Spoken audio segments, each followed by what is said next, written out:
Quando se trabalha a questão ainda no primeiro capítulo sobre os atributos da divindade, nós vamos ver a pergunta número 10.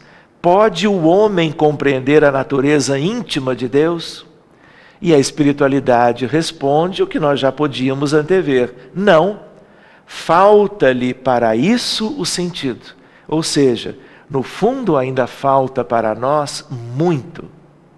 Se nós perguntarmos para certos espíritos, aqueles que, de certa maneira, se comunicam com o ser humano encarnado através das expressões mediúnicas, eles mesmos, mesmo que sejam grandes cientistas no mundo espiritual, filósofos de renome, é claro que eles já entendem mais e melhor do que nós, porque a mente deles já é muito mais dilatada e tem uma visão mais longínqua, mais profunda de tudo, das coisas e da criação. Então, o entendimento disto tudo, eles estão nos passando na própria obra. Mas a ideia qual é? Progresso espiritual no campo da ciência, da filosofia e do conhecimento religioso ou moral é que vai permitindo que nós tenhamos uma ideia melhor daquilo que é propriamente a natureza íntima de Deus. E ainda estamos muito longe. E por isso estamos examinando com os elementos simples e modestos que nós já possuímos. Mas ainda temos, claro, que uma longa caminhada, não só para o entendimento a respeito de Deus, como também para, através da evolução, nos aproximarmos cada vez mais do Criador. Lembrando ainda aqui a ideia que Jesus nos legou e nos deixou, quando ele disse: eu e meu Pai somos um, nos mostrando até que ponto a figura de um espírito crístico, o guia e modelo da nossa humanidade, por evolução espiritual, vamos dizer, a patamares impensáveis para a nossa humanidade, ele pode atestar e dizer, quando afirma desta maneira, como ele está inteirado das questões divinas, e é um caso superlativo da questão que está examinada ali na pergunta número 10, quando os espíritos dizem, realmente não, porque nos falta o sentido, faltam elementos para que alcancemos isto.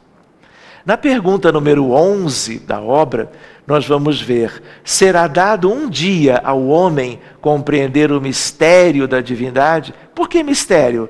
Porque nós estamos muito aquém de compreendê-lo. Quando não mais tiver o espírito obscurecido pela matéria, sugerindo para nós que a matéria e o materialismo como que nos distanciam de uma compreensão melhor. E isto será algo que superaremos quando tivermos feito evolução espiritual. Quando pela sua perfeição se houver aproximado de Deus, ele, o ser humano, ele o verá e compreenderá. Coisa que, claro, já é realidade para incontáveis espíritos que vivem a vida universal distantes nas alturas da evolução moral, se comparados com aquilo que nós temos na realidade dos espíritos que aqui vivemos. E Allan Kardec diz assim, a inferioridade das faculdades do homem não lhe permite compreender a natureza íntima de Deus. Na infância da humanidade, o homem o confunde muitas vezes com a criatura, cujas imperfeições lhe atribui, ou seja, uma comparação do Criador com o próprio homem, por exemplo, com a ideia da criatura humana. Mas à medida que nele se desenvolve o senso moral, seu pensamento penetra melhor no âmago das coisas. Então, faz ideia mais justa da divindade e, ainda que sempre incompleta, mais conforme à sã razão. É curioso porque todo esse estudo a respeito de Deus, ele tem cada vez uma importância maior, porque ele nos remete a questões espirituais, a ideia de dias difíceis, penosos, que a nossa humanidade vive hoje. E a figura de Deus nos dá a noção da paternidade divina, a ideia de que tudo tem um porquê, a ideia de que o próprio sofrimento e as limitações humanas são naturalmente explicáveis, para que tenhamos esperança e fé na vida futura, remetendo a nós mesmos e a todos aqueles que nos acompanham a marcha evolutiva nas sendas do porvir, o que significa evolução e felicidade espiritual. Na pergunta número 12, ainda nos atributos, embora não possamos compreender a natureza íntima de Deus, podemos formar ideia de algumas de suas perfeições? E aí ele diz, os espíritos, no caso, alguém em nome de todos, de algumas sim. O homem as compreende melhor à proporção que se eleva acima da matéria, entrevê-as pelo pensamento, mesmo encarnados. O nosso pensamento pode voar, vamos dizer assim, remetendo a nossa alma, porque a nossa alma está onde os nossos pensamentos estão. Aprendemos isto com o Livro dos Espíritos e Allan Kardec e aqueles que ditaram a obra. De tal maneira que podemos estar jungidos às questões da encarnação, mas ainda assim podemos adejar aos ares da criação e podemos, pelos voos estes, vislumbrarmos questões que talvez há séculos atrás nós não podíamos fazer pelas nossas limitações maiores do que as de hoje. Na pergunta número 13, quando dizemos que Deus é eterno, infinito, imutável, imaterial, único, onipotente, soberanamente justo e bom, temos ideia completa de seus atributos? É Allan Kardec perguntando aos espíritos. E eles respondem: do vosso ponto de vista, sim, porque credes abranger tudo. Mas essa lista de aspectos ligados a Deus, ela é limitada.